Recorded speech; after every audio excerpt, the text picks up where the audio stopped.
From the Presidential Palace, Manila, Dateline Malacañang.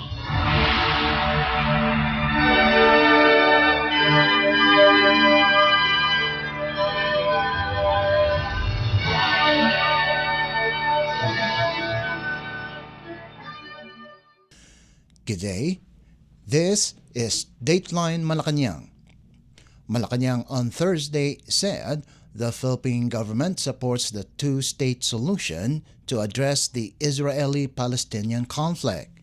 In a press briefing, Palace Press Officer Claire Castro said the Philippines has always supported the two-state solution to the independent states of Palestine and Israel to coexist side by side, recognizing their respective borders. Castro's statement was in response to Palestinian ambassador to the Philippines, Monir Anastas's call on the Philippines to convince Israel to resolve the humanitarian crisis in Gaza. In an interview, Anastas said the Philippines should apply some pressure to ensure that Israel respects the humanitarian question in Gaza and the West Bank. The government also supports a lasting and comprehensive peace in the Middle East under the United Nations Charter on relevant UN Security Council resolutions. Castro said the Philippine government also supports a lasting and comprehensive peace in the Middle East in accordance with the UN Charter and relevant UN Security Council resolutions. During his intervention at the Second Association of Southeast Asian Nations, or ASEAN Gulf Cooperation Council Summit in Kuala Lumpur, Malaysia on May 27th, President Ferdinand R. Marcos Jr. called for adherence to international humanitarian law amid the Gaza crisis. President Marcos expressed deep concern over the escalating humanitarian crisis in Gaza, seeking the protection of civilians, especially women and children, as well as the facilitation of humanitarian assistance to all those who are in need. Ang Pilipinas po ay laging sumusuporta sa two-state solution. Two independent states na Palestine and Israel na mag-coexist side by side na kinikilala ang kanya-kanya mga borders. Sinuportahan din po ng pamahalaan ang pangmatagalan at komprehensibong kapayapaan sa Middle East na naaayon sa UN Charter at relevant UN sa Security Council resolutions. So, kaya po nananawagan din po ang bansa natin, ang ating pamahalaan, para masiguro po na wala sanang tigil, unhampered delivery ng tulong sa mga Palestinian nating mga kaibigan. So, pero patungkol po sa kanyang panukala, i-differ po natin ito sa DFA. That was Palace Press Officer Claire Castro. Dateline Malacañang.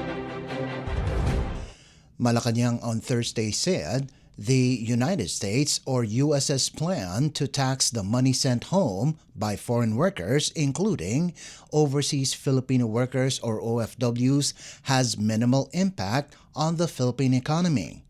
Citing a statement from the Department of Finance or DOF, Palace Press Officer Claire Castro in a Palace Press briefing said only 20% of the 4.4 million overseas Filipinos in the U.S. would be affected by the proposed tax proposal, seen to take effect on January 1st, 2026 if passed into law. The U.S.'s One Big Beautiful Bill includes a new 3.5% excise tax on remittances from non-U.S. citizens. Castro acknowledged that the proposal would have a substantial impact on the families of OFWs, citing there would be a $3.50 deduction for every $100 that will be sent by an OFW to a family member in the Philippines. Nakipag-ugnayan po tayo sa Department of Finance at ayon po sa DOF's Chief Economist, ito po, and I quote, Out of the 4.4 million overseas Filipinos in the US, only 20% will be affected by the proposed tax proposal, which is seen to take effect on January 1, 2026, if passed. The tax will affect non-US citizens, including green card holders and those with working visas, H-1 visa holders. Although 41% of the remittances are routed through the US, not all of these are from Filipinos in the US because remittances are routed to the US via correspondent banks.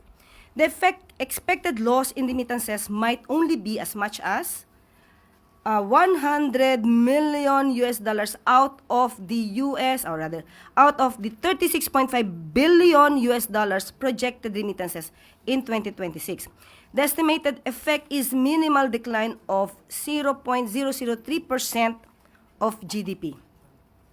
While we see the estimated effect is minimal in the economy, it may be substantial for many families who solely rely on the remittances from a family member in the US, talking about non-US citizen. Based on the BSP survey, about 97% of the remittances are spent on food and other household needs. So, nagbigay po sila ng example. Ang halimbawa daw po, the tax for a $100 US dollar remittance is only 3.50 US dollar. So essentially, only 96.5 or 96.50 US dollars will be received by the family in the Philippines. That was Palace Press Officer Claire Castro. Dateline Malacañang. Still on Thursday, Philippine President Ferdinand R. Marcos Jr. has directed the Philippine Drug Enforcement Agency or PDEA and the Philippine National Police or PNP to ensure the integrity of all anti-drug operations from buy-bust to the proper disposal of seized narcotics while intensifying efforts to curb the spread of illegal drugs in communities.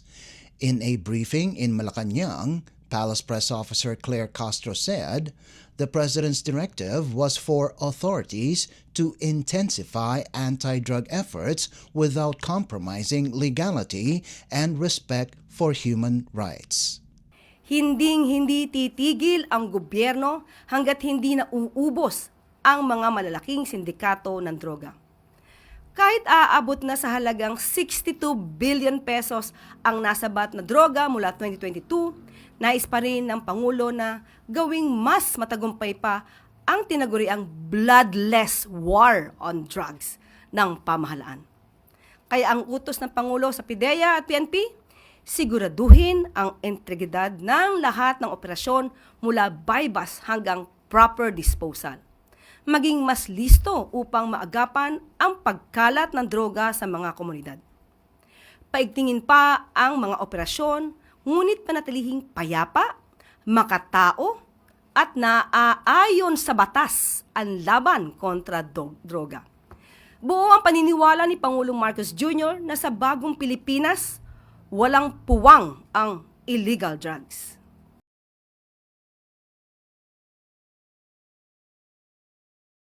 Of illegal drugs with an estimated street value of more than 9.4 billion pesos at a waste management facility in Capas, Tarlac Province. Included were 1,304 kilograms of shabu valued at 8.8 billion pesos, much of which was recovered floating in the coastal waters of Zambales, Pangasinan, Ilocos Norte, Ilocos Sur, and Cagayan.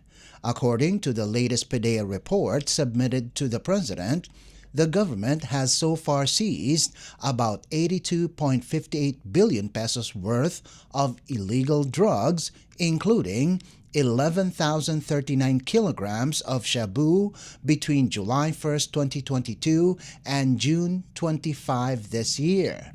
This figure is comparable to the 91.06 billion pesos worth of illegal drugs confiscated during the 6-year term of former President Rodrigo Duterte, whose controversial war on drugs drew widespread condemnation due to alleged summary killings.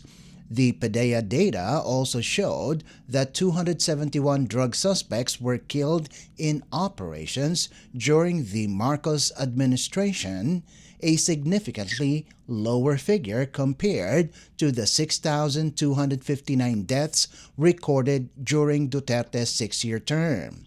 To date, the government has arrested 151,867 drug personalities and rescued 2,069 minors involved in illegal drug activities. Dateline Malacañang.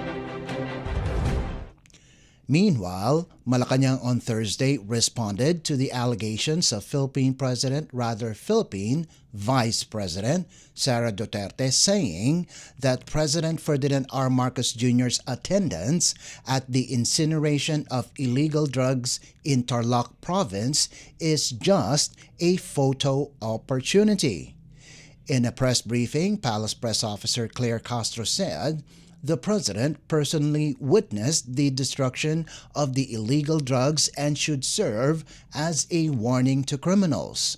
Castro said this also serves as an inspiration to Filipinos who want to end the problem of illegal drugs in the country. Undersecretary Castro said it is better for President Marcos to oversee the destruction compared to the missing illegal drugs found inside a magnetic lifter in 2018. Castro then showed a picture of former President Rodrigo Duterte, the vice president's father, who also witnessed the incineration of illegal drugs in Cavite Province during his term. Ang Pangulo ay gumising ng maaga kahapon. Pumunta sa Tarlac, nagtrabaho, nagutos, hindi nagbakasyon, at binantayan ang pagkasira ng illegal na droga. Nais ng Pangulo na masawata ang illegal na droga sa ating bansa. At ang pagtatrabaho po ng Pangulo ay dapat maramdaman ng tao. Hindi po ito pang photo ops lang. Ito ay nagsisilbing babala sa mga kriminal. At nagsisilbi rin po itong inspirasyon sa taong bayan na nagnanais na masawata ang illegal na droga.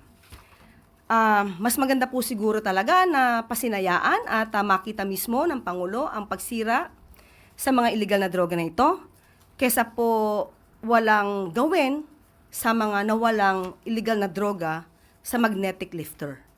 Kailan nga po ito nawala? 2018? Yan. At baka po nakalimutan din po ng Vice Presidente na ang kanyang ama ay nagkaroon din po ng pagwi-witness sa incineration ng 7.51 billion dangerous drugs sa Cavite. Ito po, baka po nakalimutan niya po ito. Baka pwede nating palakihan. Kailan po ba ito? Wait lang. 2020 lamang. So, baka nakalimutan po ito ni Vice Presidente. So, ang pagtatrabaho po naman ay hindi dapat itago. Dapat nakikita ng taong bayan. Dapat nagre-report ang Pangulo sa taong bayan. Palace Press Officer Claire Castro. Dateline Malacañang. Still on Thursday, Malacañang slammed Philippine Vice President Sara Duterte's attempt to divert public attention by claiming that the impeachment efforts against her are part of President Ferdinand R. Marcos Jr.'s desire to stay in power. This comes after Duterte on Wednesday claimed President Marcos and his allies wanted her removed from office because the president wanted to perpetuate his or his family's power. Duterte also claimed that the current administration sees her as a threat considering that she is a frontrunner in the 2028 presidential race. Castro stressed that while the palace already expected Duterte's diversionary tactic, it wanted Vice President to shed light on the issues thrown at her. Castro also expressed dismay over Duterte's emotional response to the criticisms she is facing following her recent personal trips abroad. She questioned Duterte's confusing remarks about her overseas trips after the vice president said she was still working while on a personal trip in Australia. Castro said Duterte should report to the Filipino people the results of her official functions while she is not in the Philippines. Duterte earlier admitted that Australia was one of the countries being considered by lawyers of his father, former President Rodrigo Duterte, for his interim release from detention at the International Criminal Court in The Hague. She, however, claimed her trip had nothing to do with that plan. Siguro yan po ang nais niya maging naratibo, ipakita sa taong bayan, pero nawawala po yung issue patungkol sa kanyang accountability tungkol sa confidential funds at iba't iba pang mga complaints na napapaloob sa articles of impeachment. Siguro po nais din po natin malaman ang katotohanan at wag lang pang pong magtago sa naratibo na siya yung frontrunner para sa 2028 presidential election. At sabi nga natin, kapag ikaw ay taong bayan, ikaw ay taong gobyerno at public servant ka, obligasyon mo na ipakita lahat at sagutin ang mga issue na kakapalooban mo o nasa kakasangkutan mo. So, ina-expect po natin yan kay VP Sara dahil talagang mukhang diversionary tactic po ito. That was Palace Press Officer Claire Castro. Dateline Malacañang. In other news Thursday, the Philippines Department of Migrant Workers, or DMW, is preparing for the arrival of the second batch of overseas Filipino workers, or OFWs, repatriated from Israel due to the Israel-Iran conflict. In an interview, Migrant Workers Undersecretary Felicitas Bay said around 20 OFWs will be returning back to the country this weekend.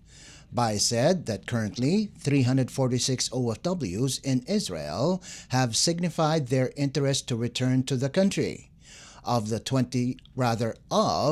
number, 26 arrived on Tuesday, accompanied by DMW Secretary Hans Leo Magpayo. Bay said the Philippine government has helped a total of 562 OFWs in the form of financial assistance, temporary shelter for those who were displaced due to the bombings, food packs, and psychosocial counseling services. She said there are 4 Migrant Workers Office, or MWO, shelters in Israel, 2 of which currently house 29 displaced OFWs, while the other 2 are reserves. However, Bay said a number of OFWs who earlier asked to be repatriated backed out and opted to stay following the announcement of a ceasefire between the 2 parties, hoping that the tension would further ease. Bay said should tensions escalate again, the DMW, in coordination with the Department of Foreign Affairs, or DFA, is ready to implement contingency plans. She added the Philippine government, through its embassies in Tel Aviv, Amman, and Doha, has been working closely with the governments of Israel, Jordan, Qatar, and other Middle East countries to ensure the welfare of OFWs.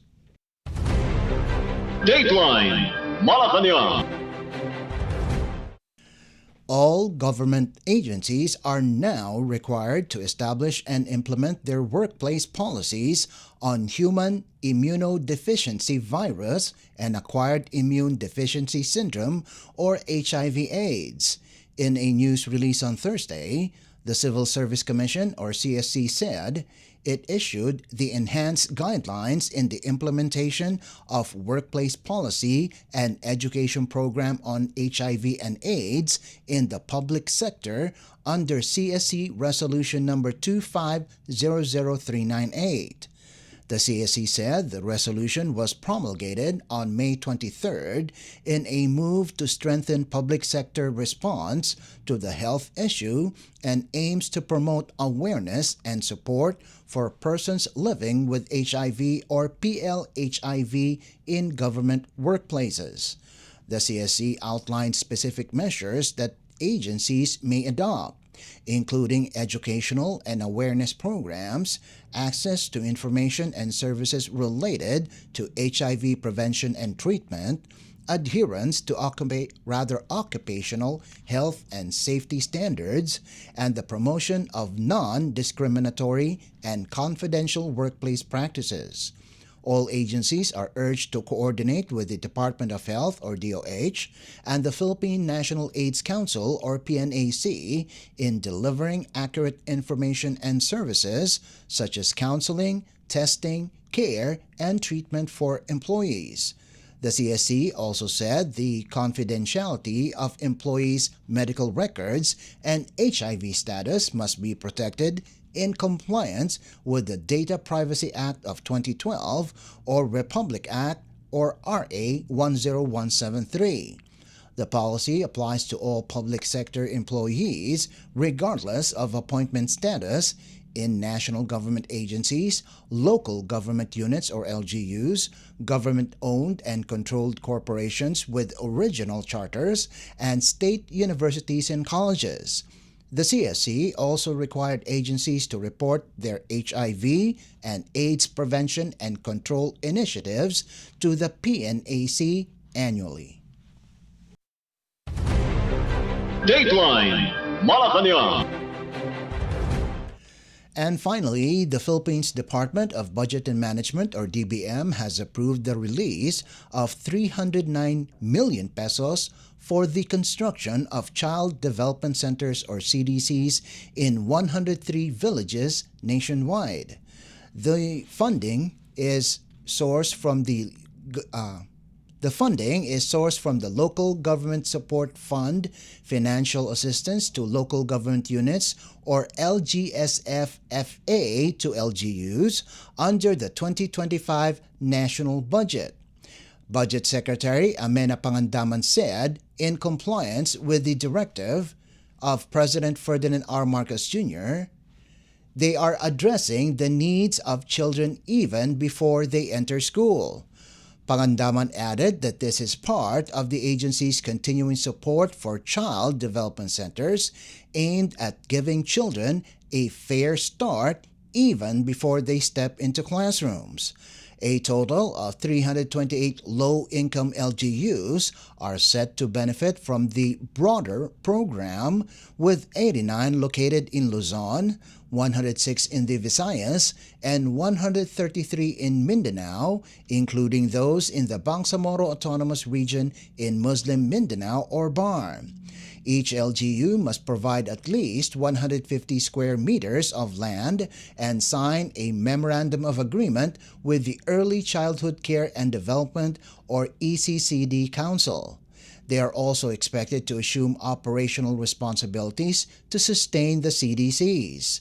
The DBM is working closely with the Departments of Education and the Interior and Local Government, as well as the ECCD Council, to ensure efficient implementation at the community level. Dateline Malacañang. And that concludes this edition of Dateline Malacañang. For Radyo Pilipinas World Service, this is Leo Magpayo. Good day and stay safe. From the Presidential Palace, Manila, Dateline Malacañang.